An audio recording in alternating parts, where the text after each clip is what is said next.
This is A Different Perspective with Kevin Randle. Kevin is a retired United States Army Lieutenant Colonel who has studied UFOs for more than 50 years. His military training has provided him with unique insight into military operations and UFO research. Kevin has investigated many of the most mysterious cases and has been consulted for dozens of documentaries and been interviewed on hundreds of radio and television programs about UFOs.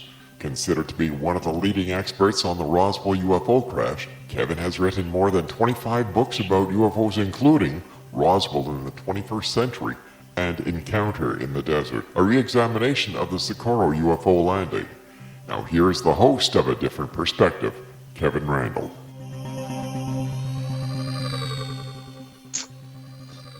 And welcome to this edition of A Different Perspective. I am, in fact, Kevin Randle. I make no bones about it. That truly is my name. I'm joined again by Robert Sheaffer.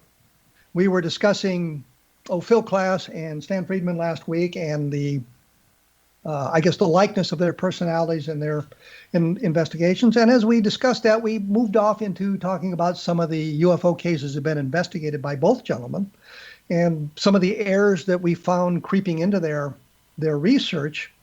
And when we went away, I had mentioned the Cohen helicopter case. This was the Army helicopter pilots who saw a UFO in 1973, I think it was. I wrote about that in the book the UFO Dossier, and there's points about it on my blog, including a discussion about the possibility it was a refueling aircraft that had been seen by the helicopter crew, and that's what fooled them, and that sort of thing.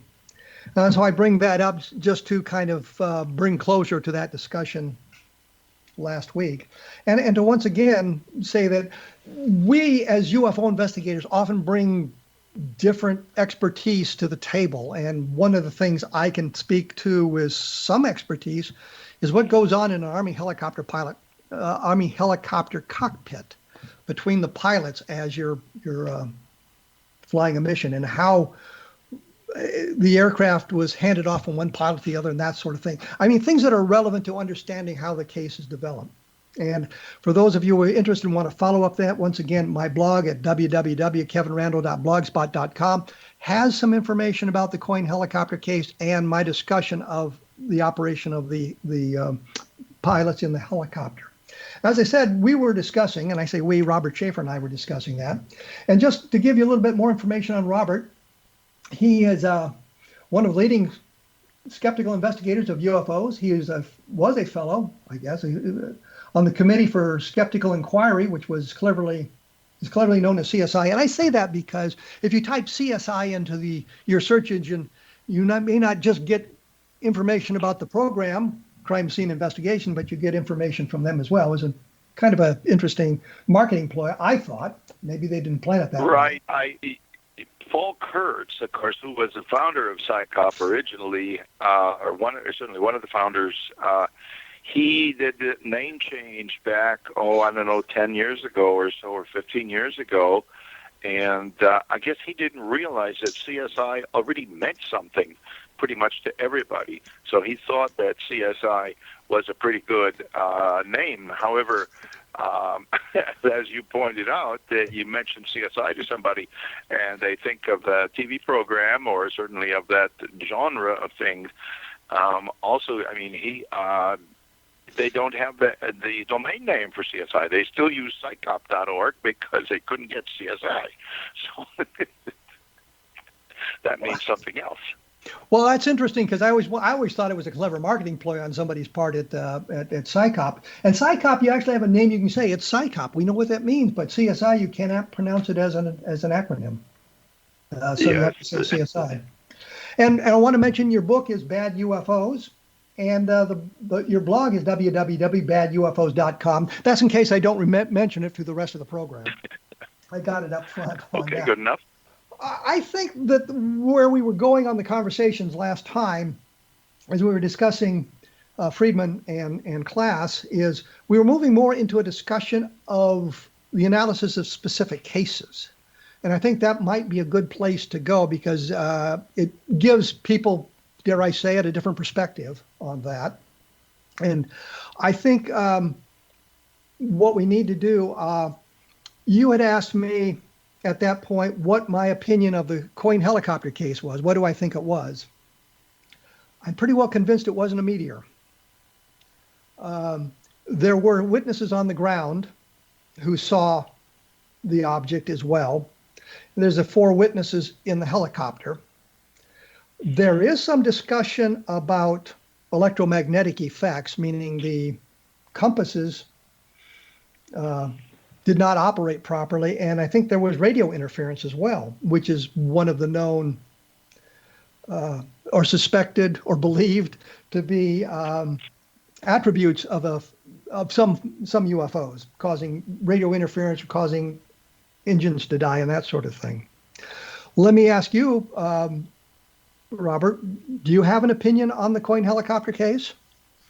Well, I don't really, I don't understand the aspects of, what the helicopter and so on and how it does it and so on. I thought that Klass's analysis was probably correct.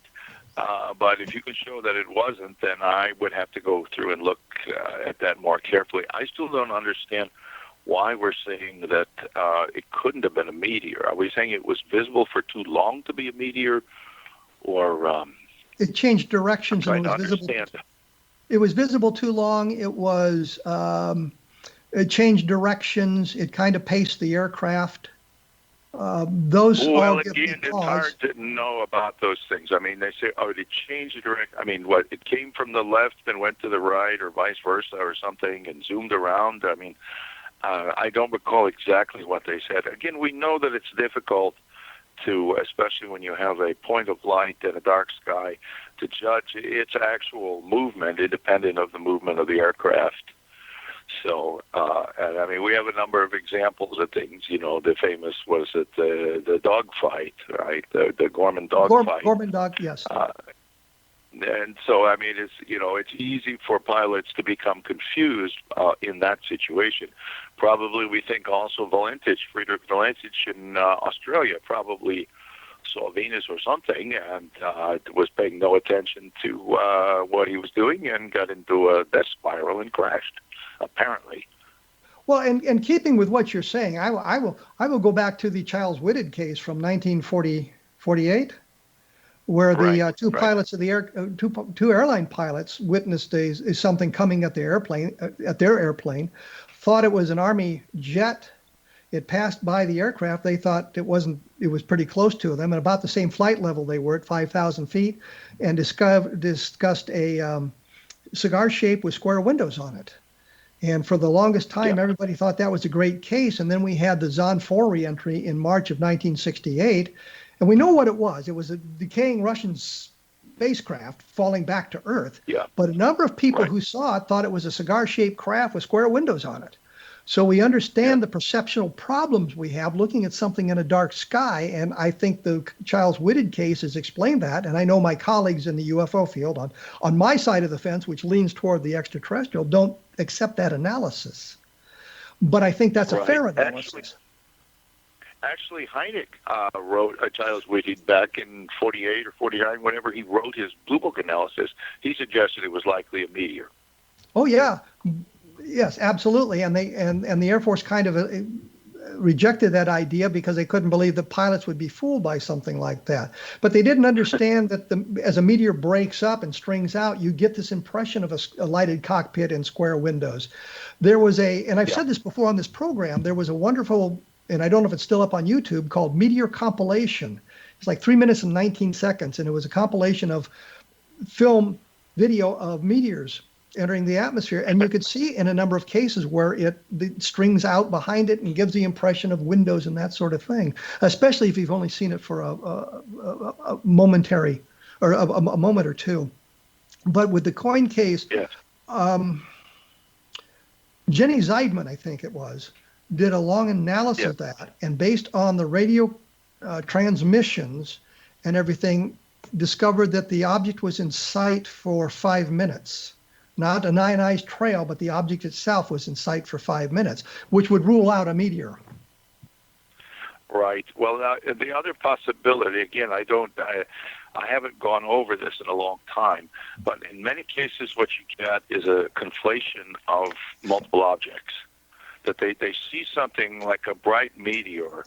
Okay, what was that? And, they talk about it, then, oh, look, it's over there. Now, over there might not be the same object. Over there might be Venus or a strange airplane or something. But by conflating the same objects, then you create a mystery where one doesn't really exist. So, as I said, I have not gone over this. I should look over what Jenny Zeidman wrote and what Klass wrote and what you wrote, and then try to come up with some sort of a better understanding of it. Well, my main objection to Klass was his analysis of what was going on in the cockpit, and I can claim expertise on that. Jenny Zeidman did a quite a bit extensive work on interviewing the crew members and all four crew members of the helicopter, and what they had seen and what they had done. I don't believe the object was on radar, but our stealth technology kind of shoots that in the foot.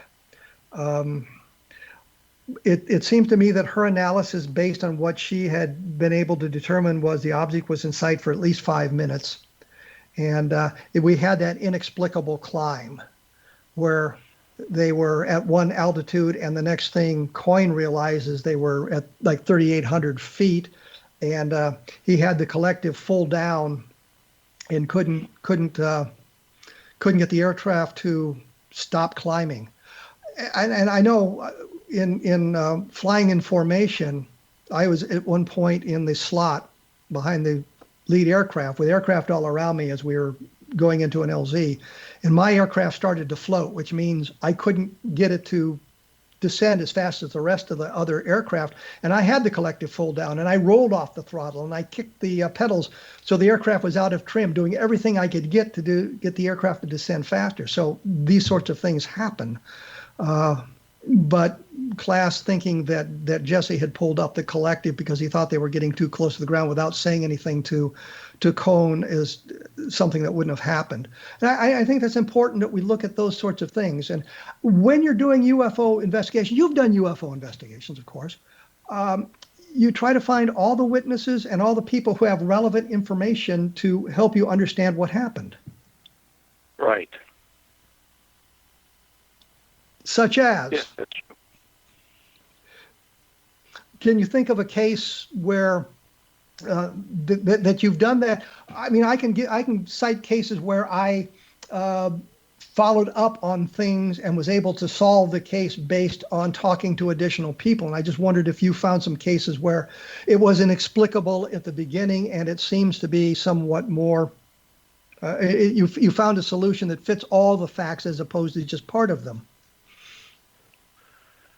Well, I'm trying to think I'm not sure if I have any of those in my personal history. I can remember, for example, Alan Hendry back in the days when he was with UFOs and with Hynek, and he investigated some of these cases that had, lights and that seemed to be completely inexplicable. And he found out that in one case, it was an advertising aircraft by, going out and talking to people and finding out what's going on there.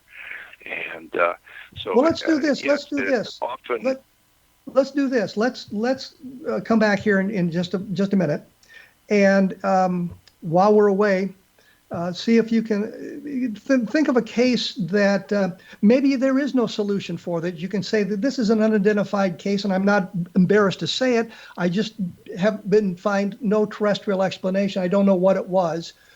May have been something else. There may be a solution. We just don't happen to have it at the moment. And Charles Whitted case seems to be a good example of that. And I also wanted to point out there are other fine programs on the paranormal on the X Zone Broadcast Network. Take a look at the listings at the X Zone website to find those that may spark your interest. I'll have more information up at www.kevinrandle.blogspot.com. You are listening to A Different Perspective on the X Zone Broadcast Network, so please stick around.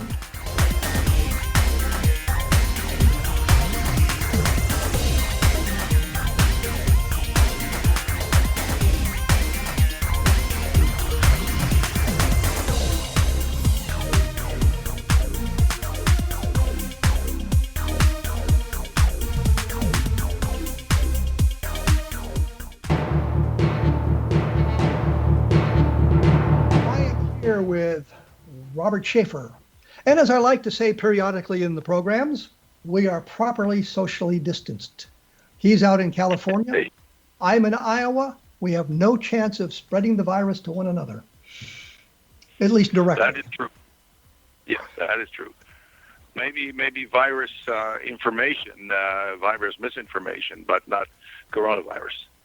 Anyway, we've been kind of talking here. I know we started out talking about Philip Klass and Stan Friedman and looking at some of the mistakes they may have made in their analysis of cases. And we all make mistakes on the analysis of in cases. I myself have had to correct a number of things that we got wrong as I got additional information. And that's one thing I think we need to point out, that as we learn stuff,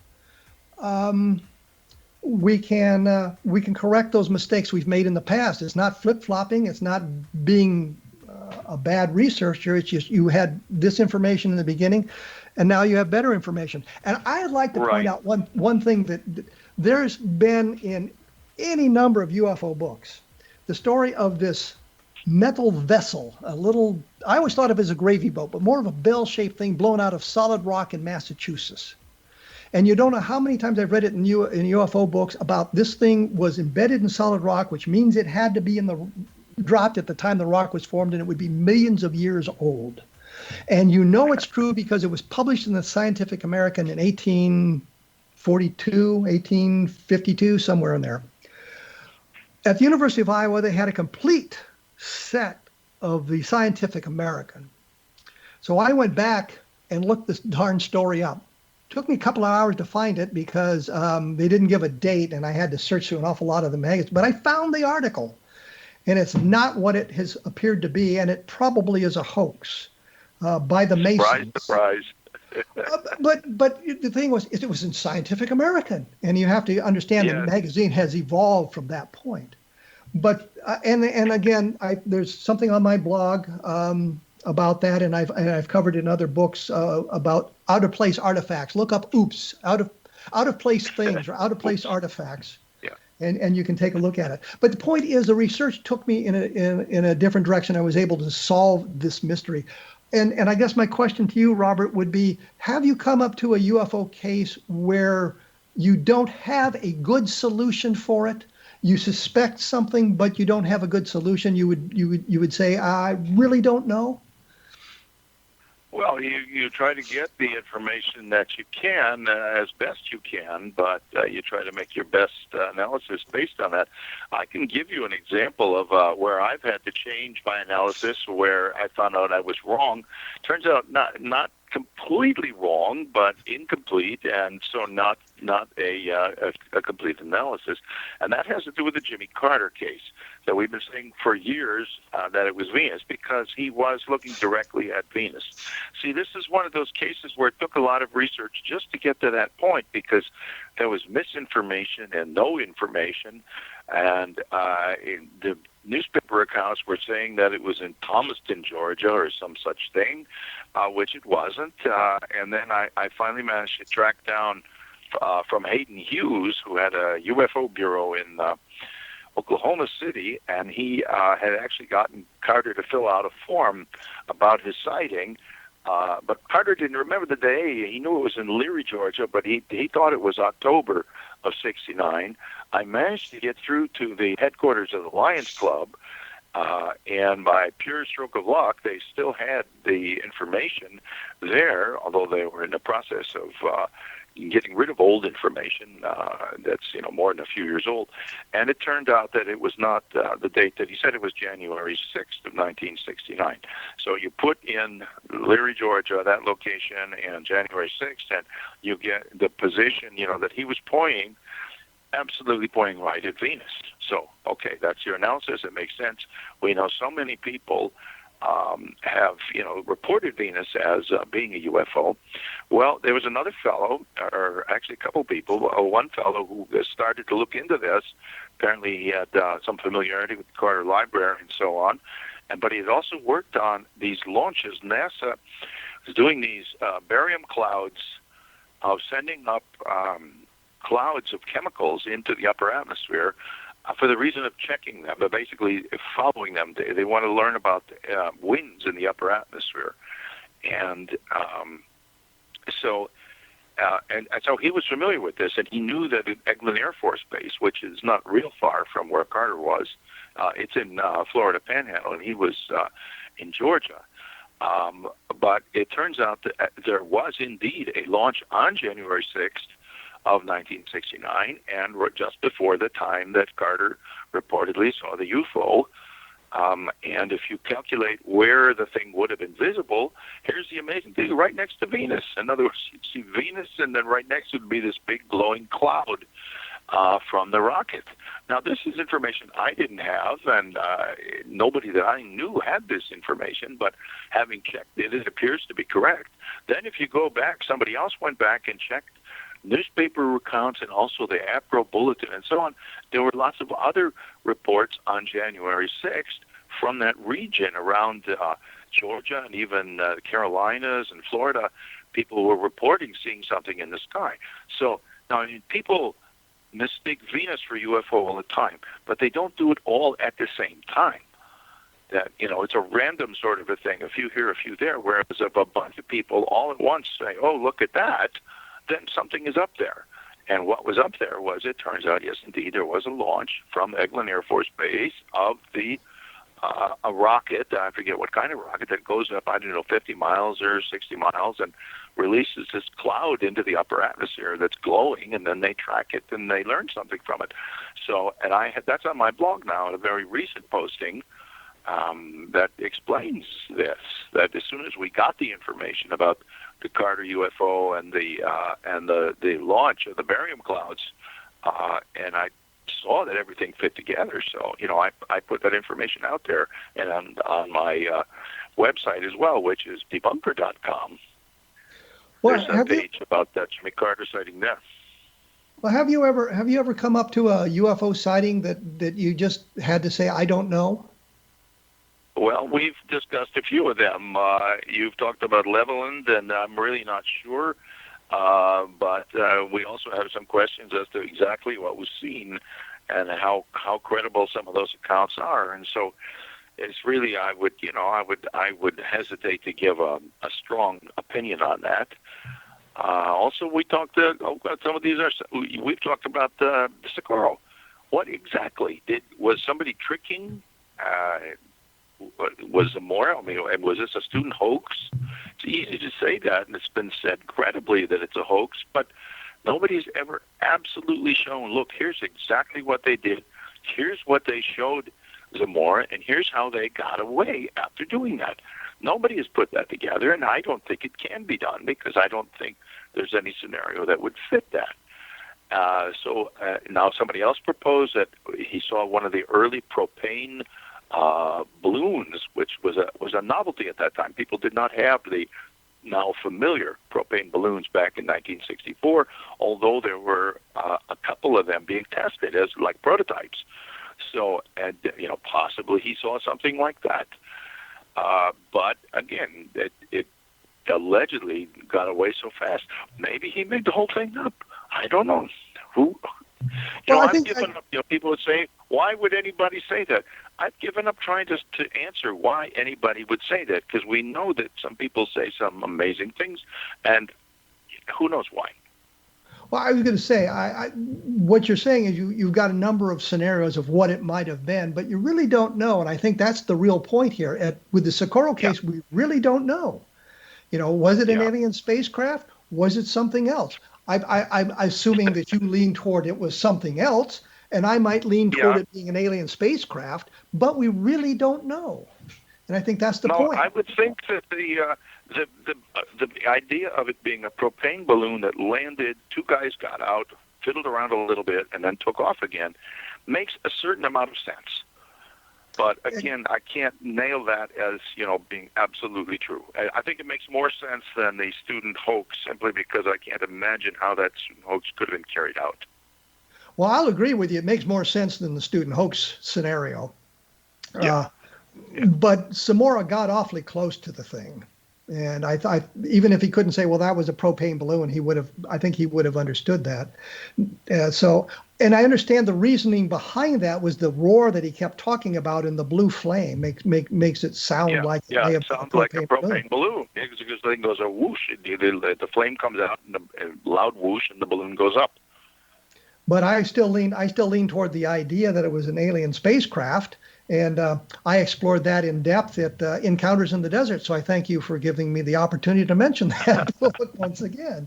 And some of the ideas we've talked about here with Socorro, once again, I've explored on my blog at www.kevinrandle.com. Just type in Zamora or Socorro, and it'll lead you to those articles, and you can take a look at where they are in that respect. And talking about people seeing Venus. And I know it's absolutely credible. People just see that and don't understand what it is, especially when it's very close to Earth and it's very bright in the evenings, and it looks like rays are shooting out of it, and people make that mistake all the time. Yes. And I've gone back and looked at cases again and come up with solutions that I thought were inexplicable at the time. The one thing that bothers me. One of the things that bothers me, and it applies both to skeptics and the true believers, is overlooking the information. I want to believe so badly, I'm not going to accept this information. I want to solve it so badly, I'm going to overlook this information. I don't understand. I understand why the true believers will not accept solutions, but if you're a true skeptic, it seems to me that an answer is, I just don't know, is an acceptable answer. Well, it can be, yes. But, of course, it's always best to come up with some sort of at least a tentative hypothesis if one can. See, the problem is this, that when we have information about cases, different cases, but some of that information is wrong. And we don't know what is wrong and what is not. Like somebody said, well, it was 100 feet away. No, it wasn't 100 feet away. It was Venus. So, one might say, well, it could have been Venus because he said it was 100 feet away. Yeah, he said that, but he was wrong. So, you can't just take the information you're given and say, well, it's gospel truth. It has to be taken with a grain of salt, and it has to be viewed in light of what we know about witness reliability, which often is not very good at all. And so, that makes it all more difficult to know what, you could say, well, if this piece of information is wrong, then the solution along these lines makes sense. But again, you can never say with certainty what information that you're given is correct and what isn't. Unless, of course, the information is deduced by instrumentality. I always like that. Right. Yeah. If you have good instruments, or you have good cameras, videos, and so on, then at least you can rely on what's on the film or in the image, and not on a human interpretation. But then, even then, it's difficult to know. What are you actually seeing there? Well, I've been involved in cases where, obviously the witnesses have confabulated, and I use that term as opposed to lying because I don't think they're lying. I think they're mistaken in their perceptions. And I did a story on my blog about a sighting in Mount Vernon, Iowa, in which the original illustration was just of a sort of a sparkly light in the distance, and then it became a domed disc, and then it became a domed disc with two humanoid creatures inside. And the woman was not lying. It's what she thought she perceived and how her opinion changed over a period of several weeks. But in talking to the fellow that was with her at the time, I learned exactly what it was. I learned what he had seen.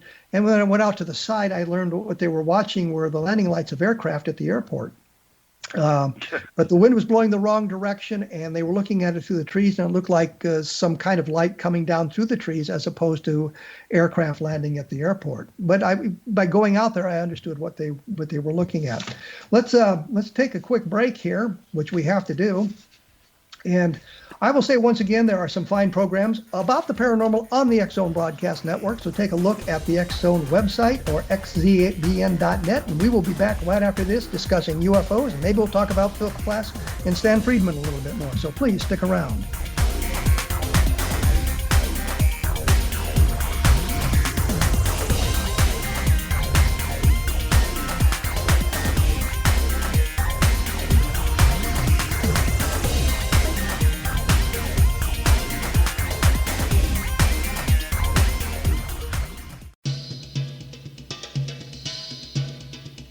I am joined by Robert Sheaffer. We're talking about UFOs now as opposed to Stan Friedman and Philip Klass. And we're kind of, I guess, discussing the mindset between true believers and actually, I think we're really talking about the mindset between true believers and debunkers as opposed to true skeptics. Because I think a true skeptic can look at the information, and as you said, Robert, sometimes you just have to say, I don't know. And the Air Force was kind of caught in that a couple of times. And again, on the Zamora case, Hector Quintanilla, who was the chief of Project Blue Book during that sighting, couldn't come up with a solution for it. And even one of the nonsensical Air Force solutions, and said, well, I just don't know. And he hesitated. He didn't want to put that label on it because, as he said, he knew the UFO hobbyists would go nuts, but he could not come up with any kind of explanation for it. And I think that's really kind of what science and research is about. Sometimes you just have to say, I don't know. Yeah, I suspect if you had really good, accurate information about every case or that you're looking at, that you would find a rational explanation for it. However, it's so hard to know what information is accurate and what is not that you really can't conclude in some cases with certainty what's going on. Well, let me ask you this. What would it take to convince you that there's alien visitation? Well, I don't know about alien, but let's say unknown visitors from unknown places. Well, okay. That would be easy. All they would have to do is land someplace. It wouldn't have to be the White House lawn. Could be anywhere. And, excuse me, I probably need some water or something here. But, and to be seen by film crews and by individuals, dozens or hundreds of individuals, each with their own cell phones. I mean, we see this kind of coverage is happening now with, the riots in the major cities. And people are taking their cell phones and they're, posting, pictures of burning buildings and things like that. Well, what if something like that happened, that a bunch of people came along and posted a picture of a UFO landing somewhere? Everybody is carrying around video cameras now in their cell phones, and can any individual can post something to Facebook or Instagram or something, and it could go potentially viral, and the entire world would see it if it were something that were, really remarkable and we're seeing. So, if something like that happened, well, I'd have to admit it happened. It's like I said before, when people report Venus as a UFO, it happens from time to time, and it's random. If a bunch of people all at the same time make very similar reports, fairly consistent reports, something happened. You don't know what it was, but you know that something unusual happened. And so, if a bunch of people all at the same time and got this evidence, or even just hover, you didn't have to land, maybe just come in close, but be clear, not just, oh, look at that light in the sky there. Hynek was very dismissive of lights in the sky. He wouldn't get excited over them. He wanted, he thought the close encounters would be significant, but not, lights in the sky. So that's, kind of along the lines of what I'm thinking. That I could believe that something were happening, but let's see the widespread. Let's see something that's really unexplainable and goes viral. Then I would be half convinced, and maybe enough time I'd be fully convinced if the evidence were really there. Well, I know Hynek said that nocturnal lights weren't really of much importance, and I long ago realized that a light in the night sky really didn't advance our knowledge whatsoever, other than 2 or 3 people saw it. And I always use the analogy: if you got a guy in a private plane at 3 o'clock in the morning and he turned his landing lights on for a reason, and the wind's blowing the wrong direction, you just see a light crossing the sky. You hear no noise, you hear nothing about it. It's an airplane, but you don't know that, and there's no way to determine that because it's a private plane. He may not have filed a flight plan. He may not check the right airport to find his flight plan. There's all kinds of things that can go wrong to inhibit your investigation, and so you've got a light crossing the sky at night, and it really does nothing for you. And in a similar vein, there was a series of 3 photographs taken over Amana, Iowa in November. It was November 22nd, and I think it was 1973, but I could be wrong on the date. And for the longest time, we couldn't figure out what it was, because based on the map orientation that we could draw from that, and the length of time was the object was in sight and that sort of thing, it ruled out a lot of stuff, and it couldn't be an airplane because it was moving too slow and that sort of thing. And it dawned on me, well, maybe it was flying at an angle, not straight across as we thought. And eventually what we did was we had the pictures blown up. Russ Estes did it, and we blew up the pictures, and we eventually got to the point where we could actually see the airplane. So we were able to solve this inexplicable sighting as an airplane. But there's been other cases where we have that sort of thing where we cannot definitely say this is explainable. And I think of the Lubbock lights specifically, because we have the formation of the lights crossing the sky photographed by Carl Hart Jr. And we had lots of witnesses seeing the lights. Pardon me? But the witnesses say that the Hart photograph is not what they saw, and there's very good reason for believing that that his photo is a hoax. Hart said no. And here's why I say that. I talked to Carl Hart in the mid-1990s. I happened to be in Lubbock, Texas, searching for the diaries of archaeologists who was supposedly involved in the Roswell case, and I figured if we could find his diaries, we might get some good information. And on a lark, I looked up Carl Hart in the phone book, and his name was there, and I called him. And I talked to him for 30 minutes about that. And I said to him, what did you photograph? And knowing that at this late date, nobody cares. If it's a hoax, nobody cares. And what he said was, I still don't know what I photographed.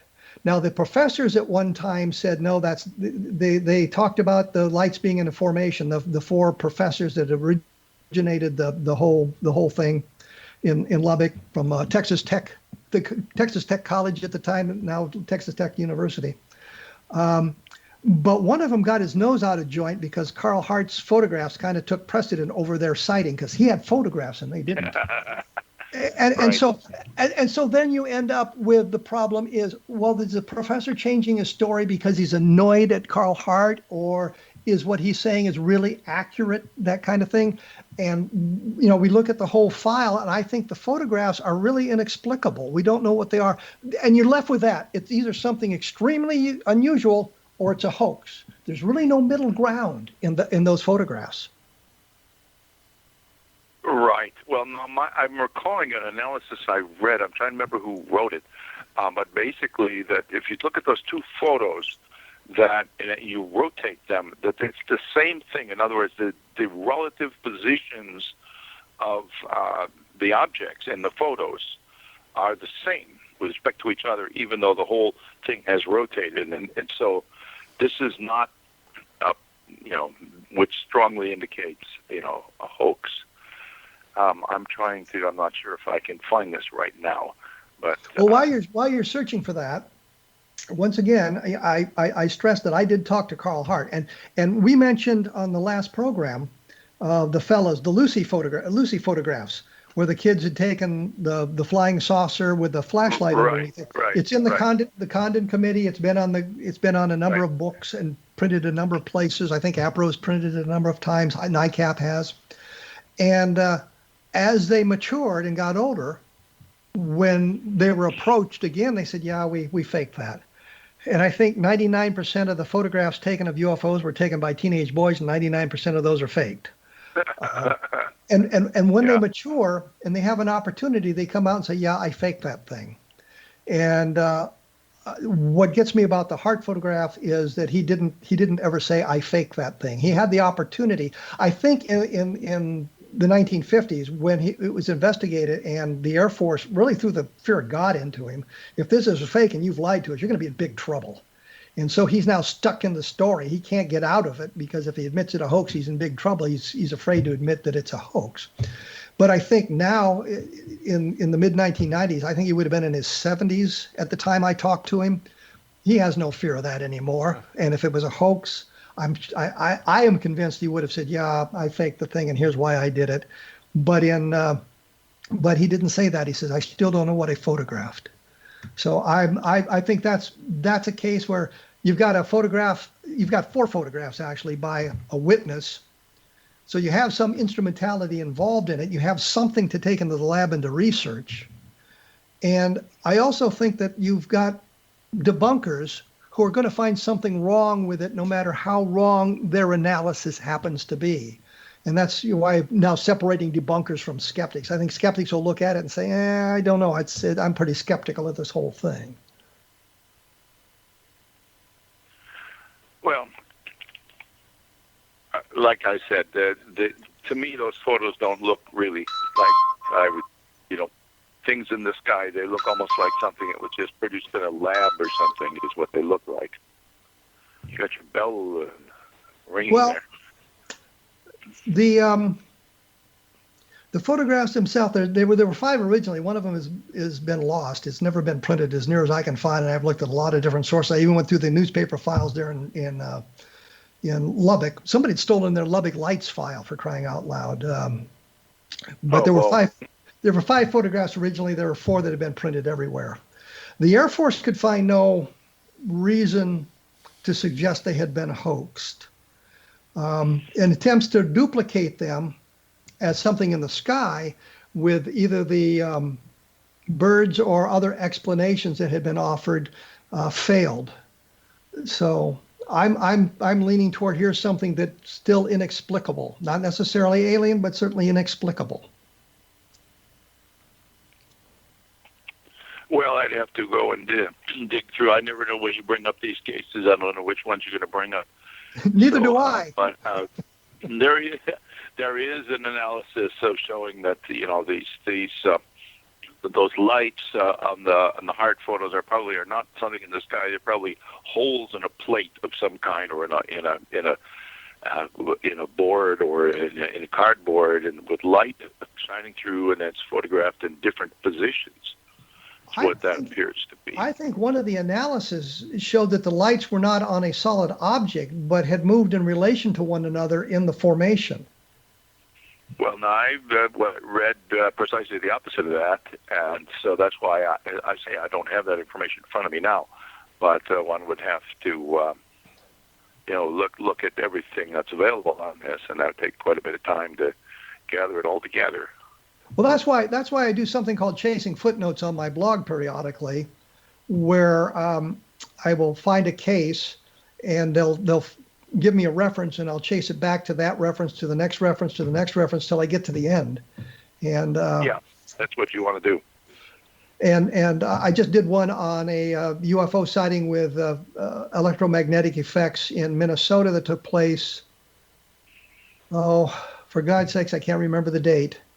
But it was Minnesota. It's on the blog. It's one of the latest articles on the blog at www.kevinrandle.blogspot.com.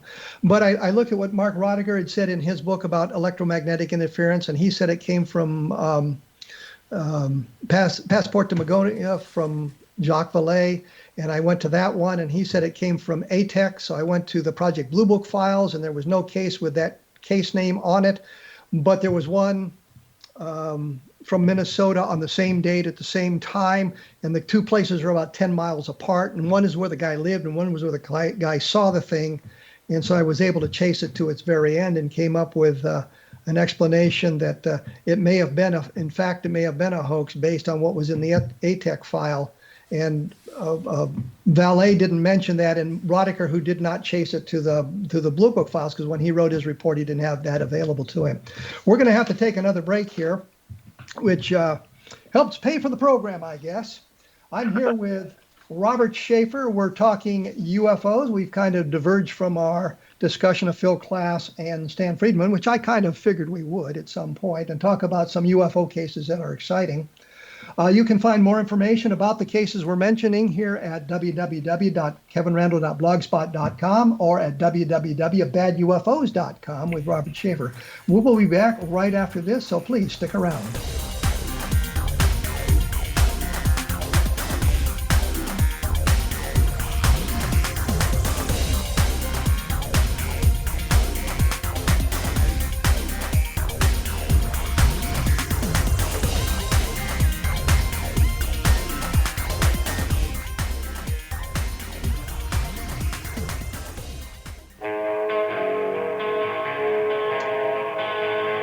once again, I am here with Robert Sheaffer. We're talking about UFOs, and I'm trying to get him to admit that there are inexplicable sightings out there, which I think he's basically done, so we don't really need to worry about that. I think of it as being more of a true skeptic, and I think in the UFO field, we need more skeptics. We need people who are not going to embrace everything as a spacecraft.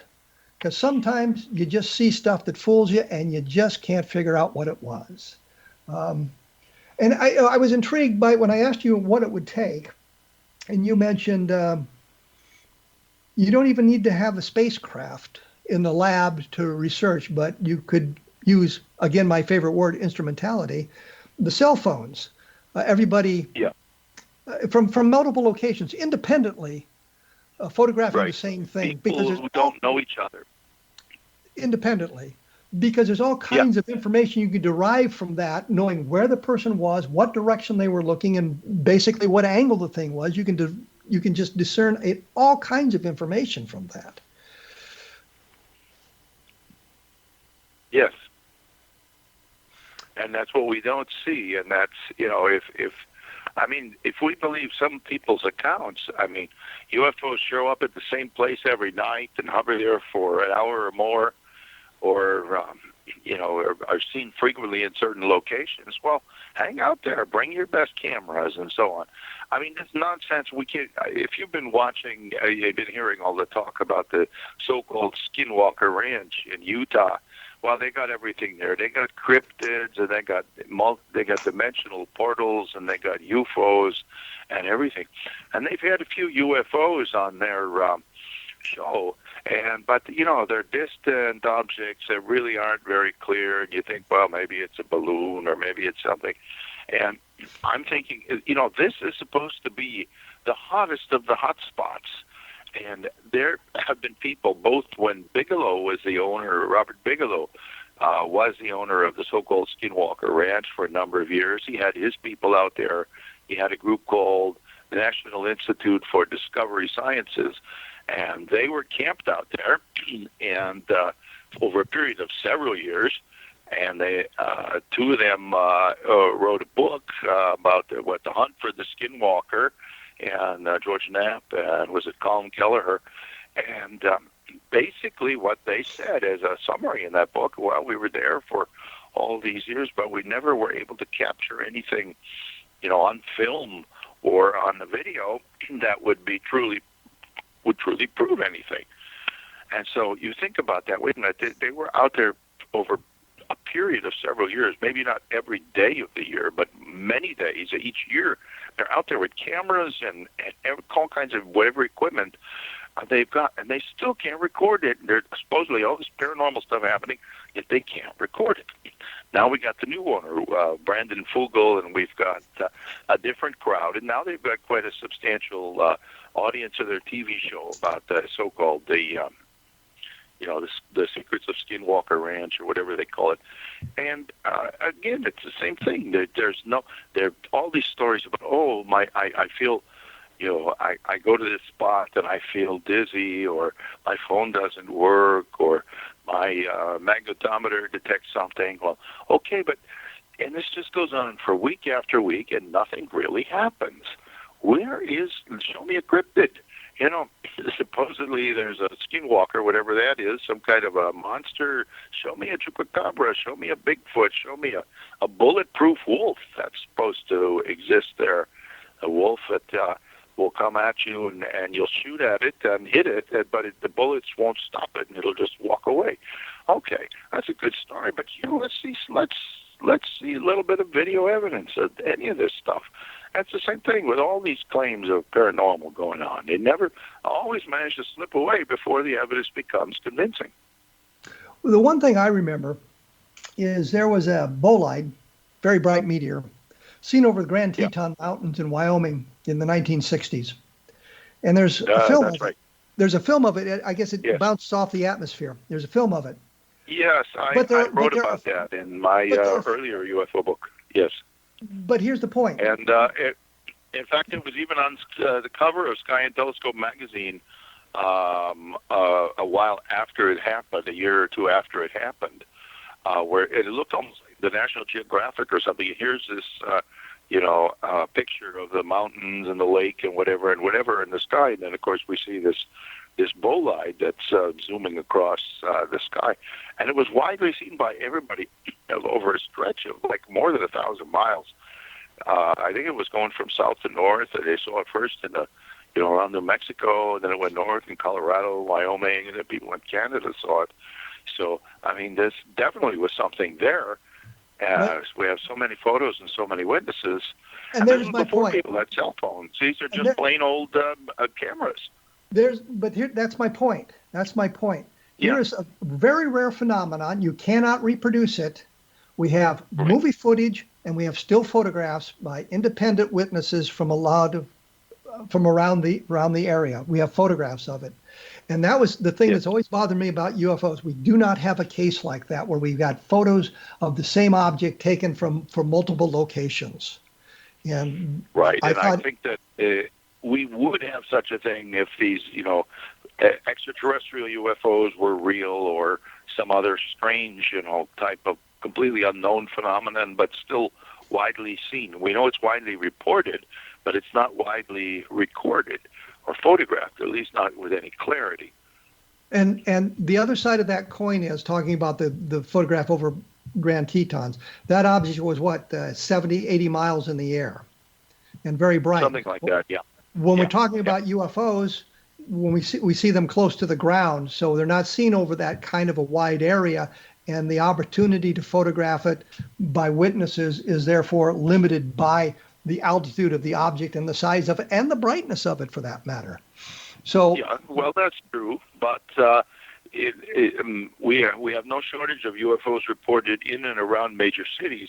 And so I would think that even if it's relatively low, 1,000 feet or whatever, over a major city, it should be very widely seen and very widely photographed, and it's not. Well, I will argue that point with you. I would say 15, 20 years ago, yeah, that's right. But in today's environment, nobody's looking up. They're all looking at their cell phones. So they may not see it. We're still getting plenty of reports. Oh, so yes. I don't think that's a problem. A shortage of reports. MUFON records all kinds of reports on their website. So there seems to be no. They give you the weekly or the monthly sightings. This state had so many sightings. California had this many. New York had that many, and so on. So I mean, the sightings are still occurring. But the flip side of that has always been that we've known the 95% plus sightings are of mundane objects seen maybe under unusual circumstances. So that's why you get people reporting Venus. And I was involved in an investigation, I think I've mentioned this before, in Wisconsin, and the guy called in and said there was one landing in his backyard. And we went rushing out there, and he pointed it out to us, this bright red flashing light. And we looked at that and said, that's on a radio tower. Been there for years. He'd just never seen it before. He'd been there in his environment for years, and so he was fooled by it that one. I just happened to be in the police station when the call came in, and they said, "You want to go?" And I said, "Yeah, I'll go with you. It'd be something interesting to see." But I think the point is that we sometimes get lost in the noise of what's going on, and by that I mean there are so many reports of mundane objects. They're being reported as something unusual that we lose what might be the really good sightings in all that noise. And we have to kind of discern that as well as we do our research. Well, that's true too. So when you say we don't have the good photographs from multiple sources, I say, yeah, that's a good point. But it's maybe not the end all point, given the circumstances. And now we're all inside all the time because we don't dare go outside unless we want to burn something down. But I think that's the point, that we need more skepticism in the UFO community and maybe a tad bit less in the skeptical, the debunker community. We can use less. We can use less debunkers. I guess that would be the way to say it, going from both sides. Well, of course, Klass. Of course, I have the website, debunker.com, which I think is a perfectly fine name. As Phil Klass always used to say, a thing cannot be debunked unless it is filled with bunk in the first place. So debunking is a positive activity. Yes, if it is being done correctly. And all of us in the UFO community understand that, but we also understand that debunker has been applied to the people who are going to reject all information about UFOs, regardless of the nature of that information, because they know these things can't be, therefore they are not. And that's why I try to separate the debunkers from the skeptics. I think skepticism is a very good thing to have. It's a very important thing to have, especially if you're researching something like UFOs. You need to be skeptical. You need to understand human nature. You need to understand that people are going to make stuff up. I don't know how many people I have run into in the UFO field who claim to be former military officers, and when you look at their records, you find out they are not, or they weren't in the positions they claim to have had. They didn't have the training they claim to have had. And that puts a real damper on UFO research, because we can point to those people and say, they're lying about who they are. So why should we believe anything else they say? And it kind of casts a pall over legitimate research that may lead us to something that is exciting and different.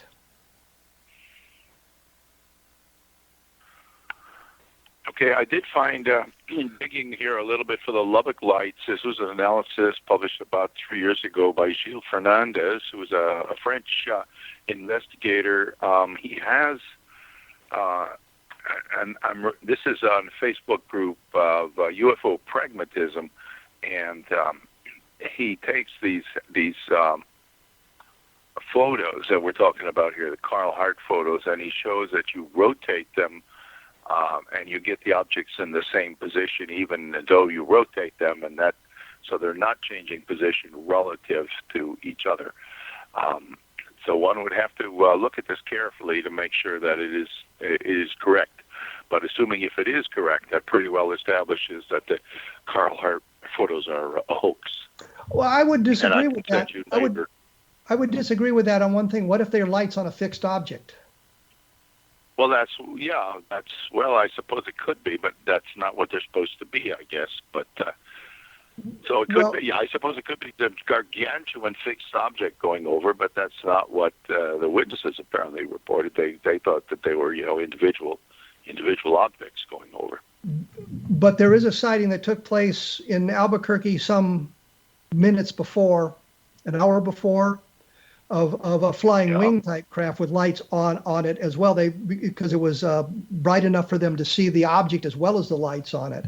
Now, not to say that it's the same object that flew over Lubbock, Texas, minutes later, and it's certainly not the object that Carl Hart photographed, because it was days later that he made his photographs. Robert, we're going to have to break it off there. For those of you interested, take a look at the Gilles Fernandez site, if you can get to it, to see what he says about the Lubbock Lights. If you want the other side of the coin from where we normally sit here, take a look at www.badufos.com, and you'll get a different analysis of a UFO situation. And as I say frequently, there are other fine programs about the paranormal on the X-Zone Broadcast Network. Take a look at the X-Zone website and scroll down, and you'll take a look at those sorts of things. I will be back in 167 hours with another guest talking about UFOs, and maybe somebody not quite as skeptical as Robert, although he's done a good job of defending his point of view, I think. But it's a hard thing to nail down, because there are so many people throwing so much mud in so many directions in the UFO field that you sometimes get splattered by that and don't realize it. And it's hard to kind of sift through the solid information that you see on UFOs. And sometimes the believers make mistakes, sometimes the skeptics make mistakes, and sometimes I make mistakes, but we try to correct that. As I say, you've been listening to a different perspective on the X-Zone Broadcast Network. Please listening at xzbn.net, and thanks for tuning in.